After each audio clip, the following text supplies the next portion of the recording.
젊을 때 그렇게 고생만 하더니 이제라도 좋은 사람 만나서 정말 다행이다. 친구가 제 손을 꼭 잡고 그 말을 했을 때 저도 진심으로 그런 줄 알았습니다. 가슴이 따뜻해졌거든요. 오래 버텼으니까요. 젊은 날엔 시어머니 수발에 남편 뒷바라지까지 하다가 결국 빈손으로 나왔습니다. 이혼 뒤엔 남의 집 어르신들 돌보며 하루하루를 간신히 이어갔고요. 그 세월이 얼마나 길었는지 저 스스로도 가끔은 잊고 살았습니다. 그러다 63세 다시 결혼을 했습니다. 늦은 재혼인 만큼 저는 조심하려 했습니다. 먼저 맞추고, 먼저 참고, 조용히 자리를 잡아가려 했어요. 큰 욕심도 없었습니다. 밥 한 끼 같이 먹고, 안부 한마디 나누는 것만으로도 충분하다고 생각했거든요. 그런데 결혼하고 석 달이 지났을 때였습니다. 어렵사리 붙잡은 그 평온이 저도 모르는 사이에 조금씩 무너지고 있었습니다. 아내로 들어간 집에서 저는 어느 순간 아내가 아닌 다른 무언가가 되어가고 있었으니까요. 이 이야기는 바로 그날부터 시작됩니다. 시작 전 구독과 좋아요로 함께 해주시고 어느 지역에서 듣고 계신지 댓글로 한 번씩만 남겨주세요. 그곳에 행복이 닿길 바라겠습니다. 그 집 거실은 생각보다 조용했습니다. 혼인신고를 마치고 태성 씨와 나란히 현관문을 열었을 때 저는 잠깐 발을 멈췄습니다. 낯선 집이었습니다. 당연한 일이었는데도 그 순간만큼은 발바닥이 바닥에 딱 붙는 것 같았어요. 여기서부터가 다시 시작되는 내 인생이구나 싶었습니다. 가슴이 조금 벅차기도 했고 한편으론 두렵기도 했습니다. 그 두 가지가 동시에 밀려왔어요. 태성 씨는 제가 멈춘 걸 눈치채고 괜찮아요? 하고 물었습니다. 저는 그냥 웃었습니다. 괜찮다고 했어요. 실제로 괜찮았고 또 괜찮고 싶었습니다. 그 두 가지가 뒤섞인 웃음이었습니다. 창가 쪽으로 오후 햇살이 길게 들어오고 있었습니다. 먼지 하나 없이 닦인 바닥이 빛을 받아 반들거렸어요. 태성 씨가 미리 청소를 해둔 모양이었습니다. 그 작은 배려가 마음에 걸렸습니다. 좋은 쪽으로요. 저는 짐을 내려놓고 천천히 거실을 둘러봤습니다. 크지 않은 집이었습니다. 소파 하나, 낮은 탁자 하나, 창가에 작은 화분 하나. 꾸민 것 없이 단출했지만 어수선하지 않았어요. 이 사람은 자기 공간을 조용히 지키는 사람이구나 싶었습니다. 그게 저한테는 오히려 편안하게 느껴졌습니다. 사실 저는 오래 기다려왔습니다. 이 조용함을요. 젊은 날엔 늘 바빴습니다. 시어머니 수발에 남편 뒷바라지까지 제 손과 발이 닳도록 움직였습니다. 그게 당연한 일인 줄 알았어요. 그 시절엔 그게 아내의 몫이었으니까요. 그런데 그 세월이 다 지나고 나서 남은 게 없었습니다. 결국 이혼을 했고 나왔을 때 손에 쥔 것도 별로 없었습니다. 아이들은 각자 자기 살림을 꾸리고 있었고 저는 혼자 작은 방 하나를 구해 요양보호사 일을 시작했습니다. 처음엔 낯설었습니다. 남의 집 어르신을 돌보는 일이 이렇게까지 몸을 써야 하는 일인 줄은 직접 해보기 전까진 몰랐어요. 그래도 싫지 않았습니다. 누군가 제 손길을 필요로 한다는 것, 그게 그 시절 제 하루를 붙드는 힘이 됐으니까요. 저는 그렇게 하루하루를 버텼습니다. 길게 바라보지 않고 오늘 하루만 잘 넘기자는 마음으로요. 그러다 동네 복지관 봉사 모임에 나가기 시작했습니다. 처음엔 그냥 집에만 있기가 답답해서였습니다. 특별한 이유가 있던 건 아니었어요. 그런데 그 모임에서 태성 씨를 만났습니다. 김태성 씨, 소규모 운송업을 하며 혼자 지내는 분이었습니다. 말수가 많은 편은 아니었어요. 모임에서도 조용히 앉아있는 시간이 더 많았고 남의 이야기에 먼저 끼어드는 법이 없었습니다. 어느 날 봉사일이 끝나고 버스 정류장에서 잠깐 이야기를 나누게 됐습니다. 제가 요양보호 일을 한다고 했더니 태성 씨가 조용히 말했어요. 쉽지 않으시겠다. 그 한마디였는데 목이 잠깐 막혔습니다. 왜 그랬는지는 저도 잘 모르겠어요. 쉽지 않다는 말이 위로처럼 들렸던 건지 아니면 그런 말이 너무 오래간만이었던 건지 아마 둘 다였을 겁니다. 그러고는 이런 말을 덧붙였습니다. 이제는 본인 인생도 챙기셔야죠. 그 말이 오래 남았습니다. 집에 돌아와서도 잠들기 전에도요. 저한테 그런 말을 해준 사람이 생각해보니 참 오래간만이었습니다. 늘 남의 인생을 먼저 챙기며 살았던 사람한테 이제는 당신 인생을 챙기라고 말해준 사람이요. 몇 달을 조심스럽게 만났습니다. 밥을 같이 먹기도 하고 가까운 공원을 천천히 걷기도 했어요. 서로 긴 이야기는 많이 안 했습니다. 각자 살아온 세월이 워낙 길었고 그걸 다 꺼내 보이는 일이 쉽지 않았으니까요. 그래도 함께 있으면 왠지 편안했습니다. 말이 없어도 불편하지 않은 그런 사람이었어요. 저는 그 편안함을 믿었습니다. 태성 씨는 저한테 많은 것을 바라지 않았습니다. 화려한 삶을 원하지도 않았고 무언가를 맞춰달라고 요구하지도 않았어요. 저도 마찬가지였습니다. 남은 인생은 조용히 소란 없이 밥 한 끼 같이 먹고 안부 한마디 나누는 것만으로도 충분하다고 생각했어요. 큰 욕심 없이 그냥 평온하게 살고 싶었습니다. 그것뿐이었어요. 그래서 63세 저는 다시 결혼했습니다. 혼인신고 서류에 도장을 찍던 순간 손이 조금 떨렸습니다. 나쁜 쪽으로 떨린 게 아니었어요. 오래된 무언가가 조심스럽게 열리는 것 같은 그런 떨림이었습니다. 이번엔 부디 괜찮기를 바랐습니다. 진심으로요. 그리고 그날 현관에서 잠깐 멈췄을 때도 저는 그 마음을 품고 있었습니다. 그런데 혼인신고를 마치고 며칠이 지났을 때 태성 씨가 조심스럽게 한 가지 부탁을 했습니다. 생활비랑 집안 고정 지출은 문희 씨가 좀 맡아줄 수 있어요? 저는 일 때문에 밖에 있는 시간이 많아서요. 문희 씨 손이 꼼꼼해 보이기도 하고 저는 잠깐 생각했습니다. 그리고 괜찮다고 했습니다. 부부 사이에 역할을 나누는 건 자연스러운 일이라고 생각했으니까요. 저는 원래 꼼꼼한 편이기도 했고 살림을 정리하는 일이 낯설지 않았습니다. 새 통장을 하나 만들었습니다. 공과금 자동이체를 걸어두고 장보기 비용과 소소한 집안 지출을 따로 정리하는 통장이었어요. 수첩도 하나 새로 샀습니다. 날짜와 금액, 무엇에 썼는지 적어두는 버릇이 오래됐거든요. 혼자 살면서 돈 관리만큼은 허투루 하면 안 된다는 걸 몸으로 익혔습니다. 그 습관이 이번에도 자연스럽게 이어졌어요. 처음 몇 주는 정말 좋았습니다. 태성 씨는 아침 일찍 나가서 저녁에 돌아왔습니다. 피곤해 보이는 날엔 따뜻한 국 하나 끓여두면 고마워요 하고 조용히 앉아 먹었어요. 시끄럽지 않았습니다. 저도 그게 좋았습니다. 말 많지 않아도 서로 배려하는 방식으로 사는 것. 그게 제가 이 재혼에서 바란 전부였습니다. 그리고 그게 이루어지고 있다고 생각했어요. 그런데 결혼한 지 한 달쯤 됐을 때였습니다. 주말 오후에 초인종이 울렸습니다. 나가보니 낯선 여자가 서 있었는데 태성 씨 얼굴을 닮은 분이었습니다. 보자마자 알 수 있었어요. 안녕하세요. 태성이 누나예요. 김정란이라고 해요. 목소리가 크고 활달했습니다.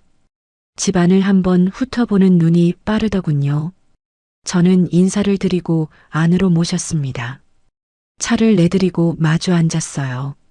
정란 씨는 말이 많은 편이었습니다. 동생한테 잘 부탁한다. 집안일은 원래 안살림이 해야 한다. 태성이가 혼자 있을 때는 집이 얼마나 엉망이었는지 모른다는 이야기를 쉬지 않고 했어요. 저는 웃으며 들었습니다. 처음 만난 자리였고 앞으로 시누이가 될 뿐이었으니까요. 두 번째 주말에도 정난 씨가 왔습니다. 세 번째 주말에도요. 이번엔 딸을 데리고 왔어요. 수진 씨라고 했습니다. 30대 초반으로 보였고 어린아이를 안고 있었습니다. 수진이 아이가 5살인데 아직 손이 많이 간다고 하더군요. 저는 아이를 보며 귀엽다고 했습니다. 그 말이 맞긴 했으니까요. 그런데 그날 이후부터였습니다. 정난 씨가 집에 오는 횟수가 부쩍 늘었어요. 주말마다 들렀고 어떨 때는 평일에도 잠깐이라며 왔습니다. 처음엔 살갑게 자주 오는 분이구나 싶었는데 어느 순간부터 분위기가 달라졌습니다. 냉장고를 직접 열어보는 일이 잦아졌어요. 이건 어디서 사셨어요? 이거 태성이 잘 안 먹는데요. 이건 좀 바꾸는 게 나을 것 같은데요. 말 하나하나는 별게 아니었습니다. 그런데 그게 쌓이기 시작하니 이상한 느낌이 들었어요. 제가 차린 상 위에서 누군가 제 손길을 평가하는 것 같은 느낌이요. 가르치는 말투는 아닌데 그냥 넘기기엔 뭔가 걸리는 말투였습니다. 그리고 어느 날부터 저를 대하는 방식도 조금씩 달라지기 시작했습니다. 처음엔 문희 씨라고 불렀는데 나중엔 올케도 아니고 어머님도 아닌 어정쩡한 자리에 저를 두었습니다.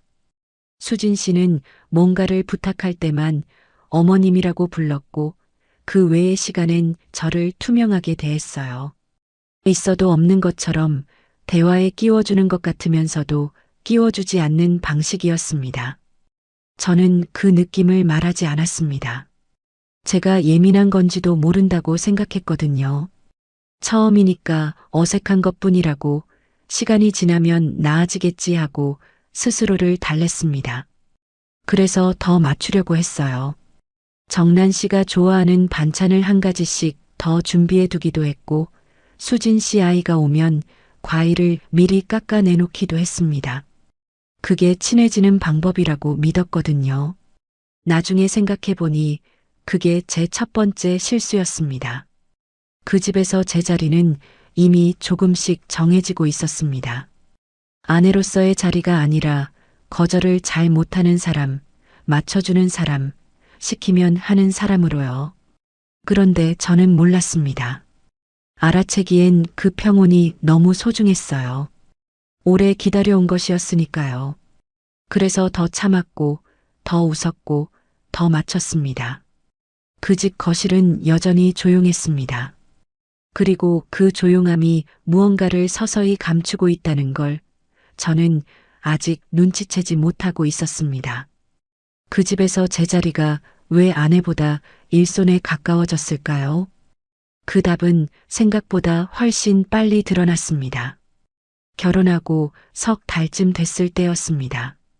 정난 씨가 전화를 해왔습니다.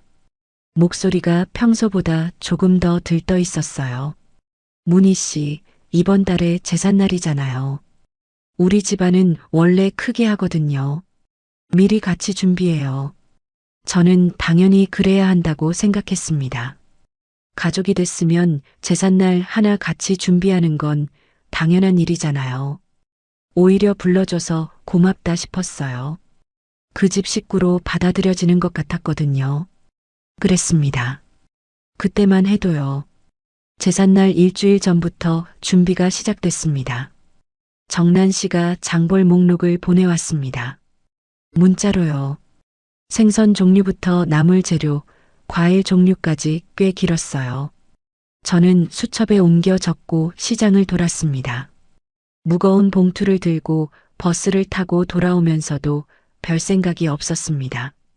이 정도면 당연히 해야 하는 일이라고 생각했으니까요. 가족이니까요. 장을 본 영수증은 그날 저녁 제 수첩에 끼워뒀습니다. 습관이었거든요. 나중에 생활비 정리할 때 쓰려고요. 그때는 그게 나중에 이렇게 중요해질 줄 몰랐습니다. 그냥 꼼꼼한 버릇이 그렇게 했을 뿐이에요. 제삿날 당일은 새벽부터 시작됐습니다. 정난 씨가 아침 일찍 왔습니다. 수진 씨도 아이를 데리고 왔고 태성 씨 먼 친척 몇 분도 오셨습니다. 거실이 한순간에 사람으로 가득 찼어요. 저는 부엌으로 들어갔습니다. 자연스럽게 그렇게 됐습니다. 누가 가라고 한 건 아닌데 부엌에 있어야 할 사람은 저라는 게 이미 정해진 것처럼 분위기가 흘렀어요. 그랬거든요. 나무를 다듬고 전을 부치고 탕을 올리고 상을 차렸습니다. 손이 쉴 틈이 없었어요. 정난 씨는 부엌을 들락날락하면서 이것저것 지시했습니다. 이 나물은 좀 더 묻혀야겠다. 전이 두꺼우면 안 돼요. 과일은 저쪽 쟁반에 담아요. 말 하나하나는 요리 이야기였는데 그 말투가 꼭 제가 밑에 있는 사람인 것처럼 들렸습니다. 설명하기가 어렵네요. 그냥 그런 느낌이었어요. 친척분들이 오자 정난 씨의 목소리가 더 커졌습니다. 문희 씨가 손이 빨라서 참 다행이에요. 우리 태성이 복 받았죠. 사람들이 웃으며 고개를 끄덕였습니다. 칭찬처럼 들리는 말이었어요. 그런데 이상하게 그 말이 기분 좋지 않았습니다. 손이 빠른 사람, 일 잘하는 사람으로 소개되는 느낌이었거든요. 아내로 소개되는 게 아니라요. 그 차이가 미묘했는데 그 미묘함이 가슴 한쪽에 걸렸습니다. 그날 하루 종일 저는 부엌에 있었습니다. 제사가 끝나고 친척들이 식사를 하는 동안에도 저는 계속 움직였어요. 누가 뭔가를 더 달라고 하면 가져다 드렸고 빈 그릇이 생기면 치웠습니다. 설거지가 쌓이기 시작하자 정난 씨가 거실 쪽에서 큰 소리로 말했습니다. 설거지는 문희 씨가 할 거예요. 아무도 이상하게 생각하지 않았습니다. 저도 그 순간엔 그냥 했어요. 당연히 해야 하는 일처럼 몸이 먼저 움직였습니다. 그런데 손을 담그고 그릇을 닦으면서 뭔가 이상하다는 생각이 처음으로 들었습니다. 이 많은 사람 중에 왜 저 혼자 여기 서 있을까 하는 생각이요. 음식을 싸는 일도 제 몫이었습니다. 제사가 끝나면 음식을 나눠 간다고 했어요. 정난 씨가 각자 가져갈 것들을 봉투에 담아달라고 했습니다. 저는 또 그렇게 했습니다. 그릇을 닦고 음식을 싸고 상보를 걷고 부엌을 정리했습니다. 해가 질 무렵에야 거실이 다시 조용해졌습니다. 사람들이 다 돌아가고 저는 방에 들어와 가만히 앉았습니다. 손이 욱신거렸습니다. 허리가 펴지지 않았어요. 새벽부터 저녁까지 한 번도 제대로 앉지 못했으니까요. 그런데 이상하게 피곤함보다 다른 감정이 먼저 왔습니다. 딱 꼬집어 말하기 어려운 감정이었어요. 억울하다기엔 제가 선택해서 한 일이었고 괜찮다기엔 분명히 무언가 걸렸습니다. 그 사이 어딘가에 있는 감정이었어요. 태성 씨가 방으로 들어왔습니다. 저는 뭔가 말해주길 기다렸어요. 수고했다는 말이라도요. 그런데 태성 씨는 소파에 앉으며 이렇게 말했습니다. 누나가 원래 집안일 앞장서는 성격이라 그래요. 좋게 넘겨요. 그 말을 듣는 순간 손이 멈췄습니다. 좋게 넘기라는 말이 그 순간엔 이상하게 들렸어요. 제가 넘겨야 할 게 뭔지를 태성 씨는 알고 있었던 거잖아요. 그렇다면 그건 이미 넘길 무언가가 있었다는 뜻이기도 했으니까요. 저는 아무 말도 하지 않았습니다. 그냥 고개를 끄덕였어요. 그리고 불을 껐습니다. 그날 밤 잠이 잘 오지 않았습니다. 천장을 보면서 오늘 하루를 되짚었어요. 새벽에 시작해서 저녁까지 제가 한 일들을 하나씩요. 그러고 나니 이상한 점이 보였습니다. 정난 씨는 지시를 했고 수진 씨는 아이를 받고 친척들은 앉아서 드셨는데 저는 처음부터 끝까지 움직였습니다. 아내로 온 자리에서 제가 한 건 일이었어요. 그것도 혼자서요. 그 다음 주부터 자잘한 부탁들이 시작됐습니다. 처음엔 사소했어요. 정난 씨가 전화해서 이번 주 반찬 좀 더 만들어 달라고 했습니다. 수진 씨는 문자로 아이 유치원 등원을 한 번만 부탁한다고 했어요. 저는 괜찮다고 했습니다. 한 번이니까요. 가족이니까요. 그 두 가지 이유면 충분하다고 생각했어요. 그런데 한 번이 두 번이 됐습니다. 어머님, 이번 주도 부탁드려요. 문희 씨, 반찬하실 때 저도 좀요. 올케 언니 집에 계시잖아요. 택배 좀 받아주세요. 말이 쌓이기 시작했어요. 그리고 부탁의 방식도 조금씩 달라졌습니다. 처음엔 혹시 괜찮으시면이라고 했는데 어느 순간부터 그 앞말이 사라졌어요. 그냥 해주세요가 됐습니다. 당연하다는 듯이요. 저는 재혼 후에도 일을 완전히 그만두지 않았습니다. 오전 시간제로 요양보호 일을 이어가고 있었거든요. 제 시간도 있었고 제 일정도 있었습니다.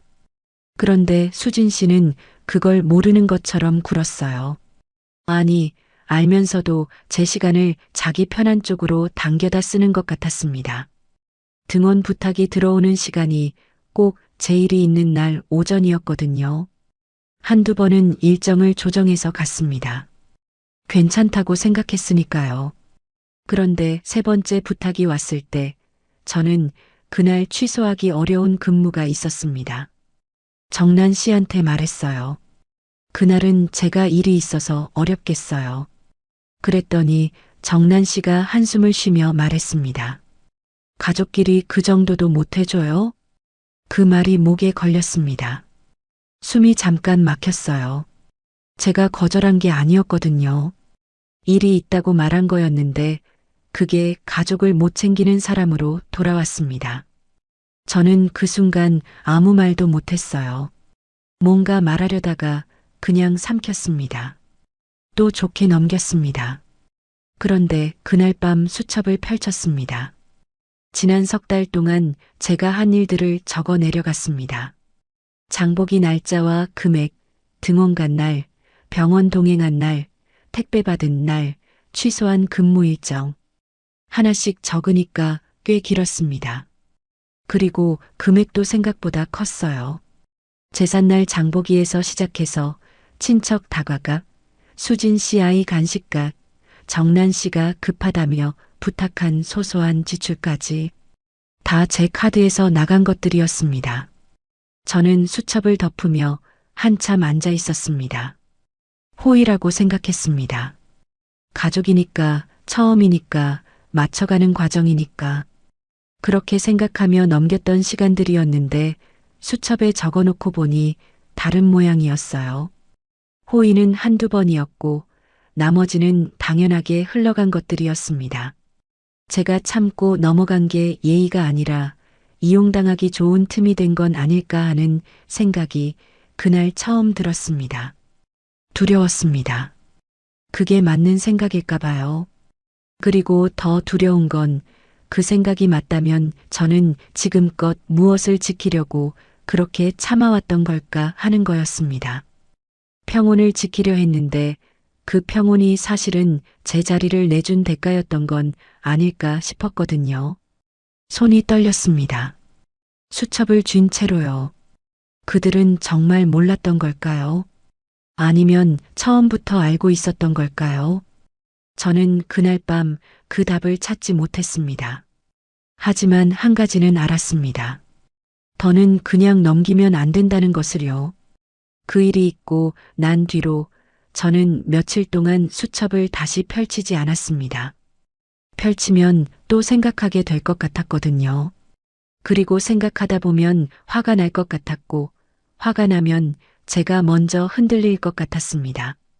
그래서 그냥 덮어뒀습니다. 괜찮다고 스스로에게 말했어요. 아직은 괜찮다고요.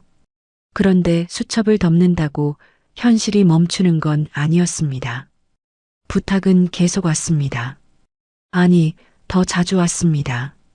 그리고 조금씩 달라지고 있었어요.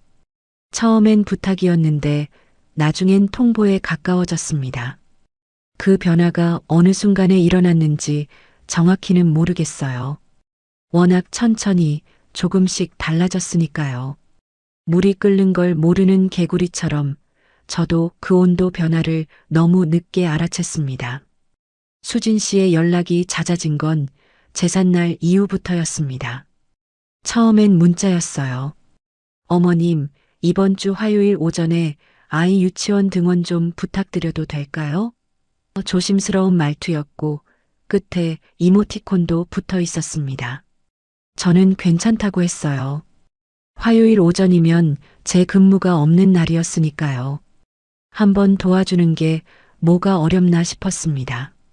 그런데 그 다음 주에 또 연락이 왔습니다. 어머님, 이번 주도 부탁드려도 될까요? 제가 갑자기 일이 생겨서요. 저는 또 괜찮다고 했습니다. 갑자기 일이 생겼다고 하는데 안 된다고 하기가 어려웠어요. 가족이니까요. 그리고 솔직히 말하면 거절하면 분위기가 어색해질까봐 그게 더 불편했습니다. 그래서 또 갔습니다. 세 번째 주가 됐을 때였습니다. 이번엔 문자가 아니라 전화였어요.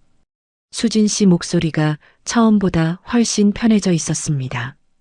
어머님, 이번 주 목요일 오전에 아이 좀 봐주실 수 있어요? 등원이랑 오전 내내요. 오전 내내라는 말이 걸렸습니다. 등원은 잠깐이지만 오전 내내는 달랐어요. 그날은 제 근무가 있는 날이었거든요. 저는 잠깐 망설이다가 말했습니다.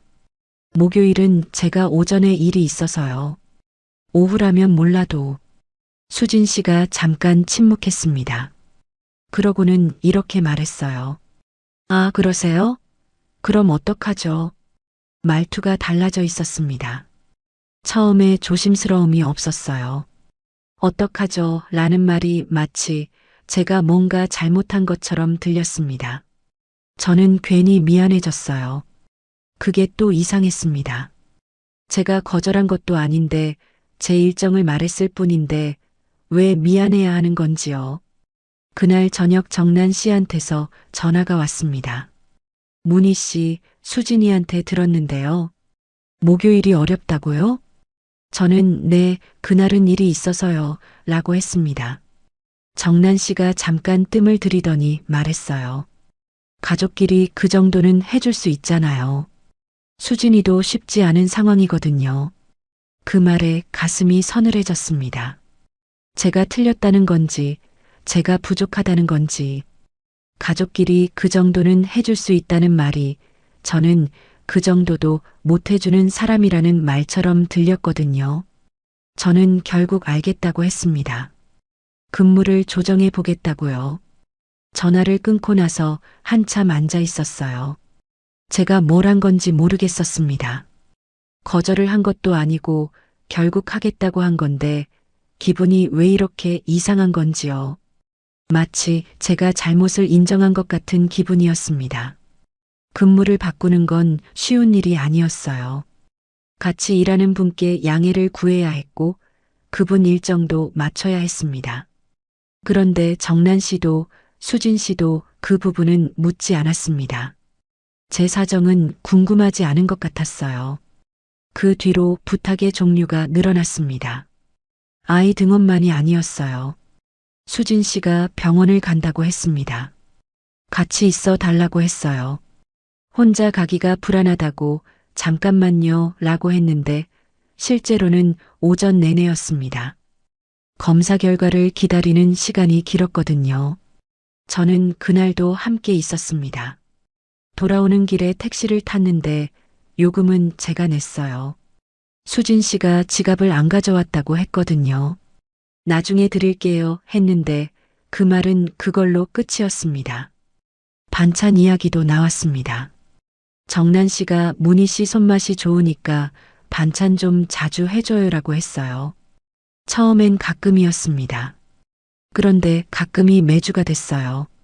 매주가 되니까 어느 순간부터 안 하면 연락이 왔습니다. 이번 주는 언제 하세요?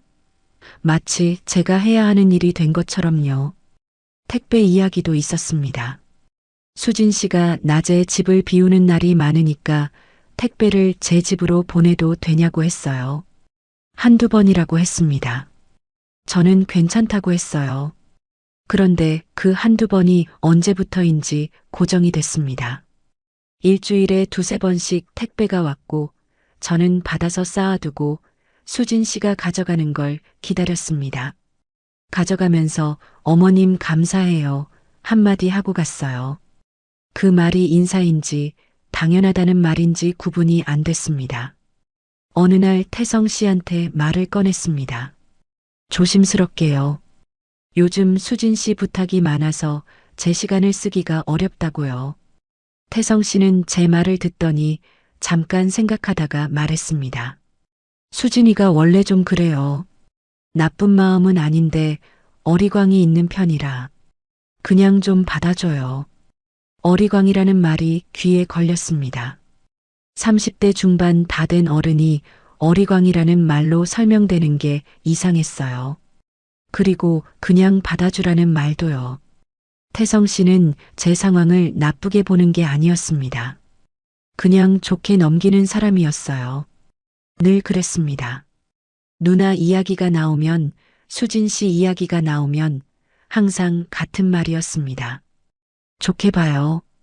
그냥 넘겨요. 나쁜 사람들이 아니에요. 저는 그 말이 틀렸다고 생각하지 않았습니다. 나쁜 사람들이 아닐 수도 있었어요. 그런데 나쁜 마음이 없다고 해서 상처가 없는 건 아니잖아요. 좋은 의도로 한 행동이라도 받는 사람이 힘들면 그건 힘든 거잖아요. 저는 그 말을 태성 씨한테 하고 싶었는데 어떻게 꺼내야 할지 몰라서 그냥 고개를 끄덕이고 말았습니다. 또 삼켰어요. 그 무렵부터 저는 수첩을 다시 펼치기 시작했습니다. 이번엔 금액만이 아니라 날짜도 적었습니다. 몇 월 며칠, 누가 무엇을 부탁했는지, 제가 어떻게 했는지, 처음엔 왜 그렇게 했는지 저도 몰랐어요. 그냥 적고 싶었습니다. 아무도 기억해주지 않는 것 같으니까 제가 기억해야 할 것 같았어요. 이상한 이유였지만 그게 그때 제가 할 수 있는 유일한 일이었습니다. 부탁 문자는 지우지 않았습니다. 수진 씨한테 온 문자, 정난 씨한테 온 전화, 근무를 바꾼 날짜 다 그대로 뒀습니다. 왜 지우지 않았냐고 물으시면 그때는 그냥 버릇처럼 그랬다고 할 수밖에 없어요. 나중에 이게 이렇게 쓰일 줄은 몰랐으니까요. 그 즈음 저는 한 가지를 분명히 깨달았습니다. 그들은 저를 가족으로 받아들인 게 아니었습니다. 거절을 잘 못하는 사람으로 본 거였어요. 한번 괜찮다고 하면 다음번엔 물어보지도 않고 2번 해주면 3번째는 당연히 해줄 거라고 생각하는 방식이었습니다. 저는 그 방식에 맞춰주고 있었고 맞춰줄수록 그 자리가 더 굳어졌습니다. 그게 제일 무서웠습니다. 제가 참고 버텨온 시간이 관계를 지키려는 노력이 아니라 착취당하기 좋은 틈을 열어준 것일 수도 있다는 생각이요. 그 생각이 들기 시작하니까 잠이 안 왔습니다. 새벽에 혼자 부엌에 앉아서 물 한 잔 마시며 창밖을 봤어요. 아무것도 보이지 않는 어두운 창밖이었는데 한참을 그러고 있었습니다. 그들은 왜 제 사정은 묻지 않으면서 제 시간부터 가져다 쓴 걸까요? 그 답을 저는 알 것 같으면서도 인정하고 싶지 않았습니다. 인정하는 순간 제가 이 재혼에서 지키려 했던 것들이 처음부터 없었던 게 된다는 것 같았으니까요. 그래서 조금 더 버텼습니다. 조금만 더 하면서요. 그런데 그 조금이 생각보다 훨씬 길어지고 있었습니다. 2번째 제삿날이 다가오고 있었습니다. 달력을 보다가 날짜를 확인하는 순간 저도 모르게 한숨이 나왔습니다. 나쁜 마음으로 쉰 숨이 아니었어요. 그냥 몸이 먼저 반응한 거였습니다. 지난 제삿날이 아직 손끝에 남아 있었거든요. 새벽부터 저녁까지 부엌에 서 있던 그 시간이요. 몸은 잊어도 손은 기억하더라고요.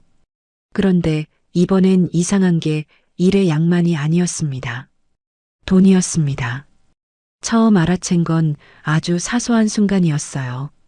장을 보고 돌아와서 영수증을 수첩에 끼워두다가 문득 지난달 것들을 한꺼번에 펼쳐봤습니다. 날짜 순서대로 줄을 세워봤어요. 그러고 나니 이상한 그림이 보였습니다. 제삿날 장보기, 친척분들 오셨을 때 과일값, 수진 씨 아이 간식값, 병원 동행날 택시비, 정난 씨가 급하다며 부탁한 생필품값, 전부 제 카드에서 나간 것들이었습니다. 하나씩은 별거 아니었어요. 그런데 다 모아놓으니 달랐습니다. 금액이 생각보다 컸습니다. 제가 이 집 생활비 통장을 맡고 있긴 했지만 그건 공과금이랑 식비였어요. 태성 씨 집안 제사 비용이나 정난 씨 부탁, 수진 씨 관련 지출은 생활비 통장이 아니라 제 개인 카드에서 나간 것들이었습니다. 구분이 안 된 채로 계속 나가고 있었던 거예요. 저도 모르는 사이에요. 저는 수첩을 다시 펼쳤습니다. 이번엔 꼼꼼하게 맞춰봤습니다.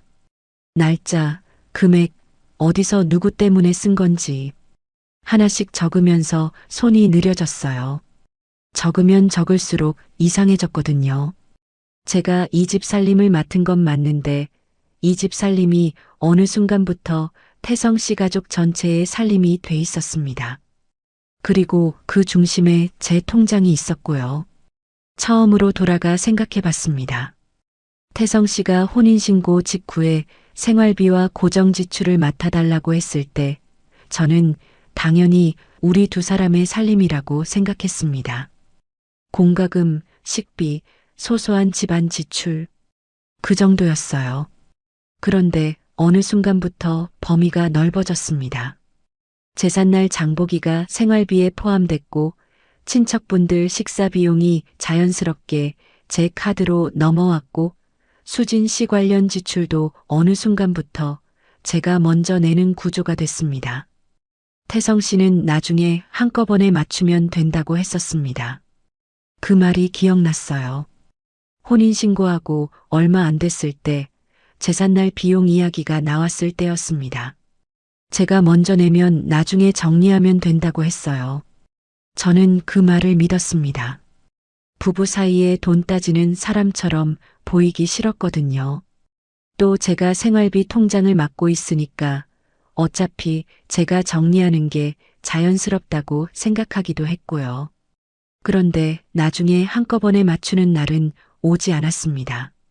한 번도요. 태성 씨가 먼저 꺼낸 적이 없었고 저도 말을 못했습니다. 말을 꺼내려면 돈 이야기를 먼저 해야 했는데 재혼한 지 얼마 안 된 부부 사이에 그 이야기를 꺼내는 게 어색했어요. 제가 너무 계산적인 사람처럼 보일까 봐요. 그래서 계속 미뤘습니다. 그러다 지금까지 온 거였어요. 수첩 한 페이지를 다 채웠습니다. 적고 나서 합산을 해봤어요. 눈이 잠깐 멈췄습니다. 제가 생각했던 것보다 훨씬 큰 금액이었거든요. 석 달 사이에 이 집 살림과 무관하게 나간 돈이요.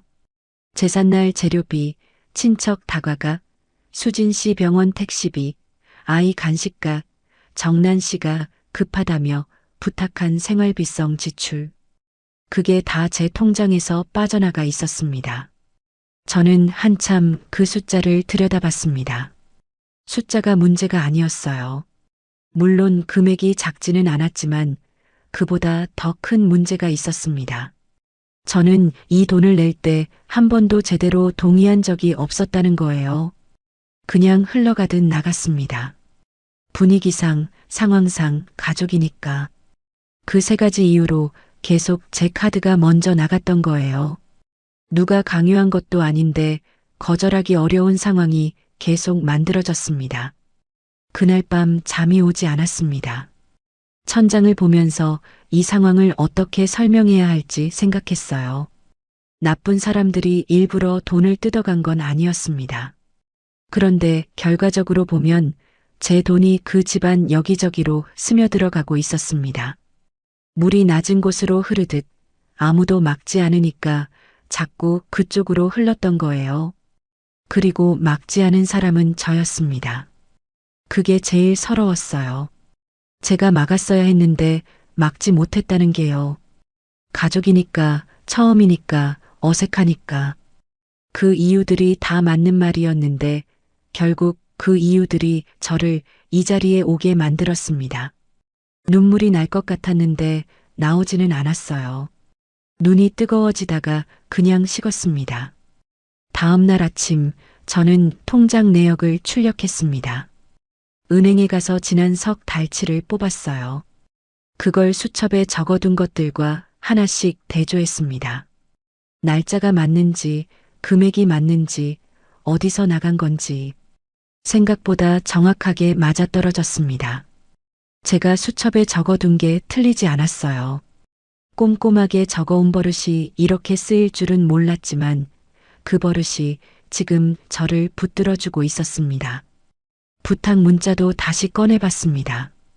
수진 씨가 보낸 문자들, 정란 씨가 보낸 문자들, 하나씩 읽어 내려갔습니다. 처음 문자는 조심스러웠어요. 혹시 괜찮으시면이라는 말이 앞에 붙어 있었습니다. 그런데 뒤로 갈수록 그 말이 사라졌어요. 어느 순간부터 이번 주에 해주세요가 됐고, 나중엔 몇 시에 오실 거예요가 됐습니다. 물어보는 게 아니라 확인하는 말투였어요. 제가 당연히 할 거라는 전제가 깔려 있는 말투요. 그걸 읽으면서 손이 떨렸습니다. 제가 화가 난 건지, 서러운 건지, 두려운 건지 모르겠었어요. 세 가지가 한꺼번에 왔습니다. 화는 그들한테 났고, 서러움은 저한테 났습니다. 이렇게 되도록 모르고 있었던 제 자신한테요. 그리고 두려움은 앞으로의 일 때문이었어요. 이걸 이제 어떻게 해야 하나 싶었거든요. 말을 해야 한다는 건 알았습니다. 그런데 어떻게 말해야 하는지가 막막했어요. 따지듯 말하고 싶지 않았습니다. 싸우고 싶지도 않았고요. 저는 그냥 제 자리를 찾고 싶었습니다. 아내로서의 자리, 사람으로서의 자리요. 그게 억지스러운 요구가 아니라는 것도 알고 있었습니다. 당연한 거잖아요. 그런데 당연한 게 당연하지 않은 상황에서는 그걸 말하는 일이 쉽지 않았어요. 태성 씨 얼굴을 생각했습니다. 이 이야기를 꺼내면 태성 씨는 어떻게 반응할까요? 아마 또 좋게 넘기라고 하겠지 싶었습니다. 나쁜 사람들이 아니라고, 누나가 원래 그런 성격이라고요. 그 말이 틀린 건 아닌데 그 말만으로는 이제 충분하지 않았습니다. 저는 태성 씨가 제 편에 서주길 바랐어요. 좋게 넘기는 사람이 아니라 저를 먼저 봐주는 사람으로요. 그게 가능할지는 몰랐습니다. 그래도 말은 해야 했습니다. 수첩을 덮으면서 저는 그 생각을 굳혔습니다. 더 미루면 안 됐어요. 미룰수록 더 굳어지는 건 제 자리가 아니라 그들의 방식이었으니까요. 저는 그 방식 안에 계속 있고 싶지 않았습니다. 두 번째 제삿날이 코앞이었습니다. 정란 씨한테서 전화가 올 거라는 걸 알고 있었어요. 이번엔 어떤 말로 올지도 대강 짐작이 됐습니다. 생선은 어디서 사고, 과일은 어떤 걸로 맞추고, 수진 씨 아이는 오전에 좀 맡아 달라는 말이 올 거였어요. 저는 그 전화를 기다리면서 이번엔 어떻게 받아야 할지를 생각했습니다. 처음으로 생각했습니다. 받아치는 게 아니라 제 말을 하는 걸요. 그들은 정말 처음부터 계산하고 있었던 걸까요? 아니면 그냥 모르고 그런 걸까요? 저는 아직도 그 답을 단정짓지 못했습니다. 하지만 한 가지는 알았어요. 그 답이 무엇이든 제가 지금 이 자리에 있는 건 사실이었습니다. 그리고 이 자리에서 나오는 건 제가 해야 하는 일이었습니다. 아무도 대신해주지 않을 테니까요. 수첩을 가방 안에 넣었습니다. 통장 내역도요. 그리고 부탁 문자가 담긴 휴대폰도 손에 쥐었습니다. 아직 아무 말도 하지 않았지만 저는 그날 처음으로 준비가 됐다는 느낌이 들었습니다. 떨리기도 했어요. 그런데 그 떨림이 두려움만은 아니었습니다. 예상대로였습니다. 두 번째 제삿날을 며칠 앞두고 정란 씨한테서 전화가 왔습니다. 저는 휴대폰 화면에 정난 씨 이름이 뜨는 걸 보면서 잠깐 숨을 골랐습니다. 받기 싫었던 게 아니었어요. 받기 전에 마음을 단단히 하고 싶었던 거였습니다. 문희 씨, 이번 제사 준비 있잖아요. 생선은 지난번 그 시장 거 괜찮았으니까 거기서 사고요. 과일은 좀 좋은 걸로 맞춰요. 수진이 아이는 오전에 좀 봐주실 수 있죠? 한 번에 세 가지였습니다. 물어보는 말투가 아니었어요. 확인하는 말투였습니다. 이번에도 당연히 해줄 거라는 전제가 깔려있는 목소리요. 저는 그 말을 들으면서 가방 속 수첩을 생각했습니다. 통장 내역을 생각했고 지워지지 않은 문자들을 생각했습니다. 그리고 처음으로 바로 대답하지 않았습니다. 정난 씨, 제사 전날에 태성 씨랑 같이 이야기 좀 할 수 있을까요? 저도 드릴 말씀이 있어서요. 정난 씨가 잠깐 멈췄습니다. 짧은 침묵이었는데 그 침묵이 묘하게 길게 느껴졌어요. 무슨 이야기요? 만나서 하는 게 나을 것 같아요. 저는 그렇게만 했습니다. 더 설명하지 않았어요. 말을 아끼는 게 이렇게 어려운 일인 줄 몰랐습니다. 더 말하고 싶었거든요. 그런데 참았어요. 할 말은 그 자리에서 해야 했으니까요. 전화를 끊고 나서 손이 조금 떨렸습니다. 나쁜 떨림은 아니었어요. 오래 참아온 것이 드디어 움직이기 시작하는 것 같은 떨림이었습니다. 저는 수첩을 꺼내 마지막으로 한 번 더 훑어봤어요. 날짜, 금액, 부탁 내용, 취소한 근무 일정. 다 있었습니다. 빠진 게 없었어요. 이걸 보여주려고 적은 건 아니었는데 이게 지금 제가 가진 전부였습니다. 제사 전날 저녁이었습니다. 태성 씨가 퇴근하고 들어왔고 얼마 뒤 정난 씨가 왔습니다. 수진 씨도 아이를 데리고 왔어요. 내일 제사 준비 때문에 일찍 모인다고 했습니다. 거실에 다 같이 앉았습니다. 평소와 다를 바 없는 저녁이었어요. 정난 씨는 내일 순서를 이야기했고 수진 씨는 아이를 달랬고 태성 씨는 조용히 듣고 있었습니다. 저는 부엌에서 차를 준비하다가 쟁반을 들고 거실로 나왔습니다. 그리고 탁자 위에 차를 내려놓으면서 수첩도 함께 꺼냈습니다. 아무도 눈치채지 못했어요. 정난 씨는 계속 내일 이야기를 하고 있었고 수진 씨는 아이 손을 잡고 있었습니다. 저는 자리에 앉았습니다. 그리고 조용히 말했어요. 잠깐 제가 드릴 말씀이 있어요. 목소리가 떨리지 않았습니다. 제가 더 놀랐어요. 이렇게 말할 수 있구나 싶었거든요. 거실이 조용해졌습니다. 정난 씨가 저를 봤고 수진 씨도 고개를 들었습니다. 태성 씨는 제 얼굴을 봤어요. 저는 수첩을 펼쳤습니다.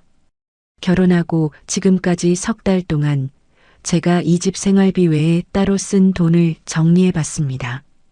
제삿날 장보기 비용, 친척분들 다가가, 수진 씨 병원 동행날 택시비, 아이 간식값, 정난 씨가 급하다고 하셔서 제가 먼저 낸 것들까지요. 정난 씨 표정이 굳었습니다. 수진 씨는 아이를 안으며 시선을 내렸어요. 태성 씨는 아무 말도 하지 않았습니다. 저는 계속했습니다. 금액도 있지만 그것만이 아니에요. 수진 씨 아이 등원 때문에 제가 근무를 조정한 날이 3번입니다.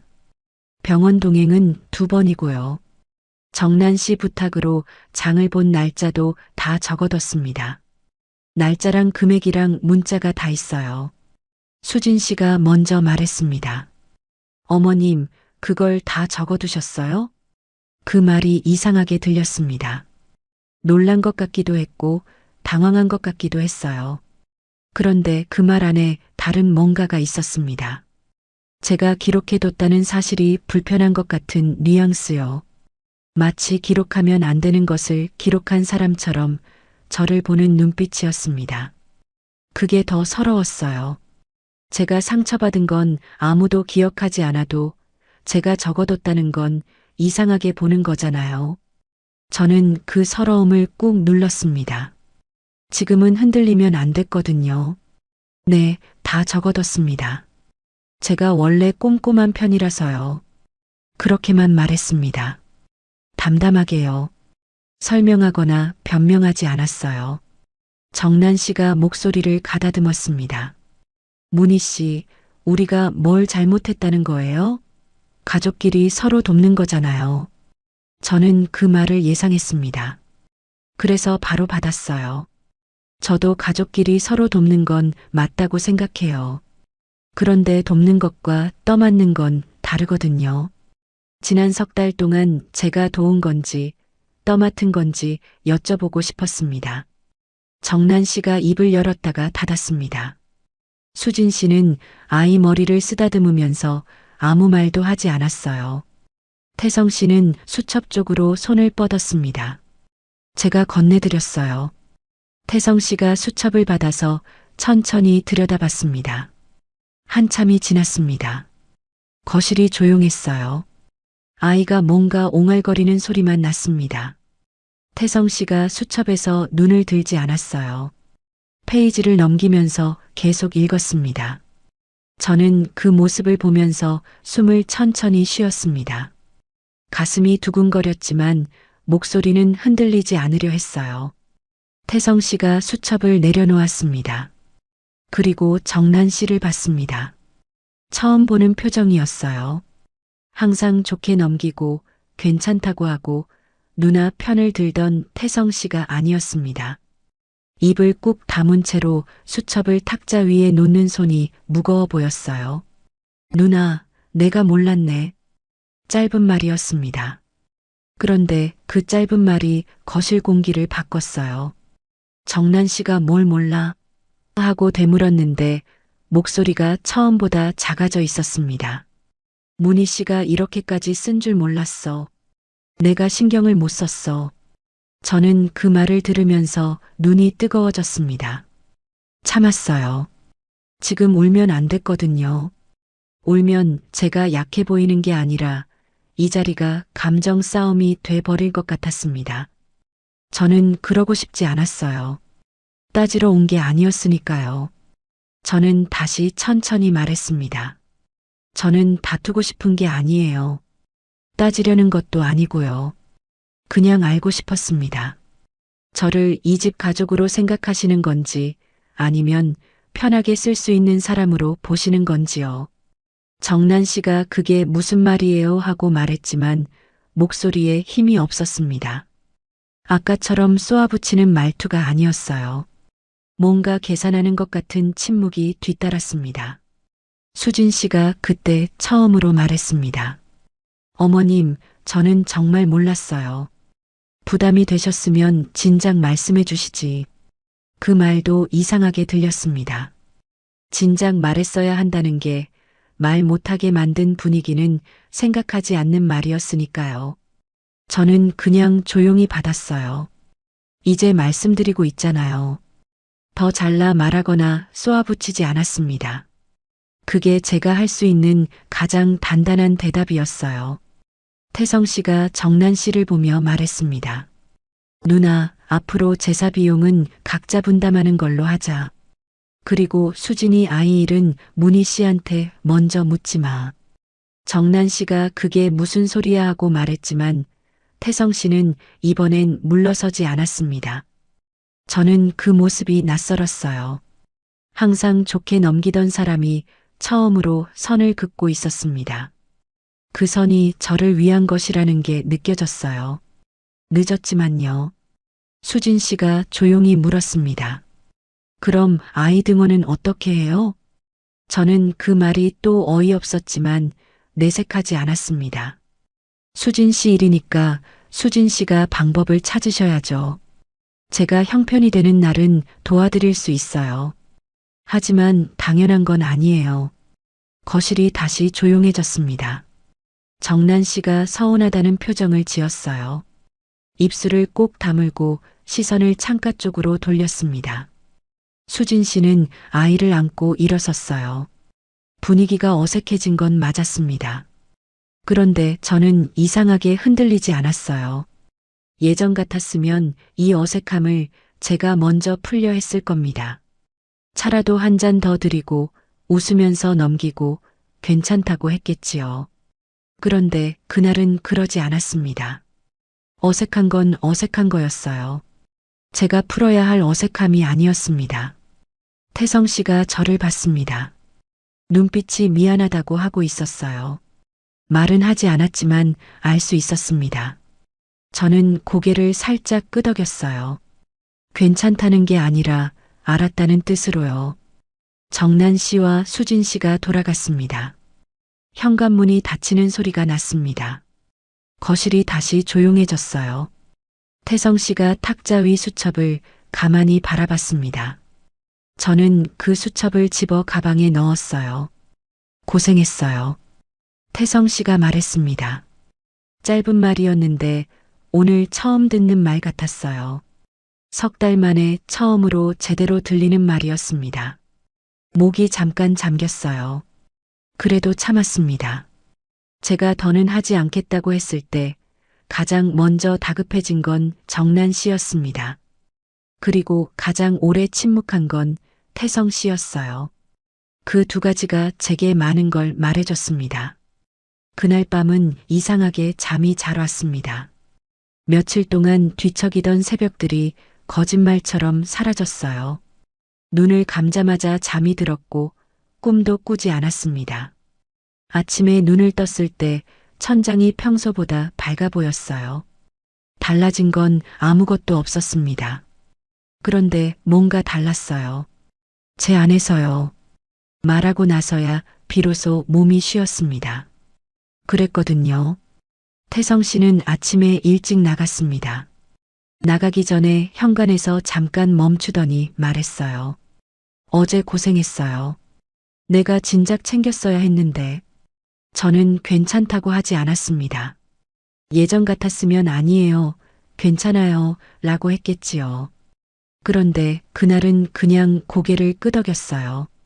태성 씨가 미안하다는 걸 알고 있었고 저는 그걸 받았습니다. 괜찮다는 말로 덮지 않고요. 그게 맞는 것 같았어요. 태성 씨가 나가고 나서 저는 부엌에 앉아 천천히 차를 마셨습니다. 서두르지 않았어요. 오전 햇살이 창으로 들어오는 걸 그냥 바라봤습니다. 오랜만에 아무것도 하지 않고 앉아 있었어요. 부탁이 올까봐 휴대폰을 의식하지 않아도 됐고 누가 초인종을 누를까봐 신경 쓰지 않아도 됐습니다. 그 아침이 오래간만에 제 것이었어요. 그런데 오전이 지나기 전에 정난 씨한테서 문자가 왔습니다. 어제 일은 서운했어요. 가족끼리 그렇게까지 해야 했나 싶고 저는 그 문자를 읽고 잠깐 내려놨습니다. 서운하다는 말이요. 예상했던 말이었어요. 그런데 그 말이 이번엔 예전처럼 가슴에 걸리지 않았습니다. 예전엔 누가 서운하다고 하면 제가 먼저 미안해졌거든요. 제가 뭔가 잘못한 것처럼요. 그런데 그날은 달랐어요. 서운한 건 정난 씨 감정이었고 그 감정을 제가 책임져야 하는 건 아니었습니다. 저는 천천히 답장을 썼습니다. 서운하셨다면 죄송해요. 그런데 저도 그동안 많이 힘들었어요. 앞으로는 서로 편한 방식으로 지냈으면 합니다. 길게 쓰지 않았어요. 해명하거나 사과하지도 않았습니다. 그냥 제 말을 했어요. 보내고 나서 휴대폰을 탁자에 뒤집어 놨습니다. 답장이 오든 안 오든 그건 정난 씨가 선택할 일이었습니다. 그날 오후에 태성 씨한테서 전화가 왔습니다. 퇴근 전이었는데 목소리가 조심스러웠어요. 누나한테 오늘 다시 이야기했어요. 제사 비용은 앞으로 나눠서 내자고. 고정 지출 정리는 문희 씨한테 맡기되 집안 행사 비용은 따로 계좌를 만들어서 각자 넣는 걸로요. 저는 그 말을 들으면서 숨을 한번 내쉬었습니다. 태성 씨가 직접 움직인 거였어요. 저한테 좋게 넘기라고 하던 사람이 이번엔 직접 정리를 했습니다. 늦었지만 그래도 한 거였어요. 수진이 아이 일도 이야기했어요. 문희 씨한테 먼저 연락하는 건 안 된다고요. 알겠어요. 저는 그렇게만 했습니다. 고맙다는 말을 하고 싶었는데 그것도 참았어요. 고마운 일이긴 했지만 이게 특별한 일이 아니라 당연한 일이었으면 했거든요. 처음부터 이랬어야 하는 일이니까요. 고맙다고 하면 이게 특별한 호의가 돼버리는 것 같았습니다. 저는 그러고 싶지 않았어요. 며칠이 지났습니다. 수진 씨한테서 연락이 왔어요. 문자였습니다. 어머님, 이번 주 목요일 아이 등원은 어떻게 될까요? 예전과 같은 내용이었는데 말투가 조금 달라져 있었습니다. 확인하는 말투가 아니라 진짜로 묻는 말투였어요. 저는 달력을 봤습니다. 목요일 오전은 제 근무가 없는 날이었어요. 목요일 오전은 괜찮아요. 몇 시에 데려다 드릴까요? 그렇게 답했습니다. 되는 날은 된다고 했어요. 그게 맞는 거라고 생각했습니다. 안 되는 날은 안 된다고 하면 됐고, 되는 날은 도와줄 수 있었습니다. 그 차이였어요. 무조건 안 하겠다는 게 아니었습니다. 당연한 게 아니라는 거였어요. 수진 씨가 답장을 보냈습니다. 감사해요, 어머님. 짧은 말이었는데 처음과 달랐습니다. 처음엔 그 말이 당연히 해줄 거라는 전제 뒤에 붙는 인사였는데 이번엔 진짜 감사하다는 말처럼 들렸어요. 제가 예민한 건지도 모르지만 그렇게 느껴졌습니다. 그리고 그 느낌이 나쁘지 않았어요. 두 번째 제삿날이 됐습니다. 정란 씨가 왔습니다. 수진 씨도 왔어요. 분위기가 처음보다 조심스러웠습니다. 정란 씨는 평소보다 말이 적었고 저한테 일을 시키는 대신 본인이 먼저 움직였어요. 나무를 다듬고 전 재료를 준비하고 상차림을 직접 했습니다. 저도 함께 했습니다. 그런데 이번엔 혼자가 아니었어요. 같이 했습니다. 제사 비용도 달라졌습니다. 정란 씨가 봉투를 내밀었어요. 이번 장보기 비용 절반이에요. 짧게 말했습니다. 저는 받았어요. 고맙다거나 괜찮다거나 하지 않았습니다. 그냥 받았어요. 당연한 일이었으니까요. 그날 제사가 끝나고 친척분들이 돌아가셨습니다. 설거지를 정란 씨와 수진 씨가 함께 했습니다. 저도 같이 했어요. 셋이서 부엌에 나란히 서서 그릇을 닦았습니다. 아무 말도 없었어요. 불편한 침묵이었지만 예전에 그 침묵과는 달랐습니다. 예전엔 저 혼자 서 있는 침묵이었는데 이번엔 셋이 나눈 침묵이었거든요. 정란 씨가 그릇을 닦으면서 불쑥 말했습니다. 문희 씨, 나도 좀 심했나 봐. 저는 잠깐 손을 멈췄습니다. 예상하지 못한 말이었어요. 정란 씨가 먼저 그런 말을 할 거라고 생각하지 않았거든요. 저는 잠깐 생각하다가 말했습니다. 저도 진작 말씀드렸어야 했어요. 말을 못한 게 저한테도 잘못이 있었으니까요. 그 말이 진심이었습니다. 저도 일찍 말했어야 했어요. 참기만 한 것도 제 몫이었습니다. 정란 씨만 탓할 일이 아니었어요. 그렇게 생각하니까 오히려 마음이 가벼워졌습니다. 누군가를 완전히 나쁜 사람으로 만들지 않아도 됐으니까요. 정란 씨가 아무 말 없이 그릇을 계속 닦았습니다. 수진 씨도 조용했어요. 그 조용함이 이번엔 불편하지 않았습니다.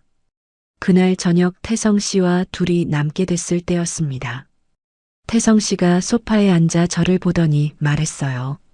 문희 씨, 내가 너무 좋게만 넘기려 했던 것 같아요. 미안해요. 저는 그 말을 듣고 잠깐 눈을 감았습니다. 오래 듣고 싶었던 말이었어요. 미안하다는 말 자체보다 태성 씨가 뭐가 잘못됐는지를 알고 있다는 게 중요했습니다. 모르는 사람한테 미안하다는 말은 의미가 없으니까요. 이제 알았으면 됐어요. 저는 그렇게 말했습니다. 더 이상 따지지 않았어요. 태성 씨가 움직였고 제 말을 들었고 직접 정리를 했습니다. 그걸로 충분했어요. 더 많은 걸 요구하고 싶지 않았습니다. 저는 이 사람이 나쁜 사람이어서 힘든 게 아니었으니까요. 그냥 약한 부분이 있는 사람이었고 그 부분 때문에 제가 힘들었던 거였습니다. 그 차이를 이제는 알 것 같았어요. 며칠 뒤 저는 통장 자동이체를 정리했습니다. 생활비 통장은 그대로 뒀어요. 공과금이랑 식비는 제가 계속 관리하기로 했습니다. 그건 처음에 합의한 부분이었고 제가 잘할 수 있는 일이었으니까요. 대신 집안 행사 비용은 태성 씨가 말한 대로 따로 계좌를 만들어서 각자 넣는 걸로 정리했어요. 제 개인 카드로 집안 행사 비용이 나가는 일은 없어졌습니다. 수진 씨한테는 문자로 짧게 말했습니다. 아이 일은 제가 형편이 되는 날 말씀드릴게요. 미리 연락 주시면 일정 보고 알려드릴게요. 수진 씨가 알겠다고 했습니다. 더 이상 당연히 해줄 거라는 전제로 연락하지 않았어요. 그게 작은 변화 같아도 저한테는 큰 변화였습니다. 제 시간이 다시 제 것이 된 느낌이었어요. 정난 씨는 여전히 가끔 왔습니다. 예전처럼 주말마다 오지는 않았어요. 한 달에 한두 번 정도였고 올 때는 미리 연락을 했습니다. 분위기가 처음과는 많이 달라졌어요. 어색하지 않다면 거짓말이겠지만 그 어색함은 제가 혼자 감당해야 하는 무게가 아니었습니다. 그냥 관계가 새로 자리를 잡아가는 과정이었어요. 저는 오전 시간제 요양보호 일을 계속했습니다. 재혼을 했다고 제 일을 그만둬야 하는 건 아니었으니까요. 그 시간이 제 것이었고 그 일이 제 것이었습니다. 어르신들 돌보며 집으로 돌아오는 길이 예전보다 가벼웠어요. 집에 돌아와도 눈치 볼 게 없으니까요. 제 시간에 제가 한 일을 하고 집에 돌아와 제 자리에 앉는 것. 그게 이 재혼에서 제가 처음 바랐던 거였습니다. 늦게 알았습니다. 참는다고 가족이 되는 게 아니라는 걸요. 맞춰주는 것과 자리를 내주는 건 다르다는 걸요. 그리고 분명히 말해야 그제야 사람들도 제 선을 안다는 걸요. 그 당연한 것들을 63이 되도록 몸으로 배웠습니다. 늦었다고 생각할 수도 있지만 저는 그렇게 생각하지 않기로 했어요. 지금 알았으면 된 거라고요. 그 집 거실은 여전히 조용했습니다. 그런데 이제 그 조용함이 다르게 느껴졌어요. 예전엔 뭔가를 감추는 조용함이었는데 이제는 그냥 조용한 거였습니다. 소란이 없는 거였어요. 제가 처음 이 집 현관에 들어서면서 바랐던 것, 소란 없이 조용히 사는 것, 그게 이제야 조금씩 되고 있었습니다. 저는 왜 그렇게 오래 참고 있는 걸 착한 일이라고만 믿고 있었을까요? 그 답을 지금은 압니다. 오래 혼자 살면서, 오래 버티면서 관계를 잃는 게 두려웠던 거예요. 참으면 지켜진다고 믿었던 거였습니다. 그런데 참는다고 지켜지는 게 아니었어요. 말해야 지켜지는 거였습니다. 제 자리는 제가 말해야 생기는 거였어요. 늦었지만 저는 그 자리를 찾았습니다. 그걸로 충분했어요. 지금은요. 끝까지 들어주셔서 감사합니다. 구독과 좋아요는 다음 이야기를 이어갈 힘이 됩니다. 그리고 주인공에게 한 줄 응원을 댓글로 남겨주시면 그 마음까지 함께 전해두겠습니다.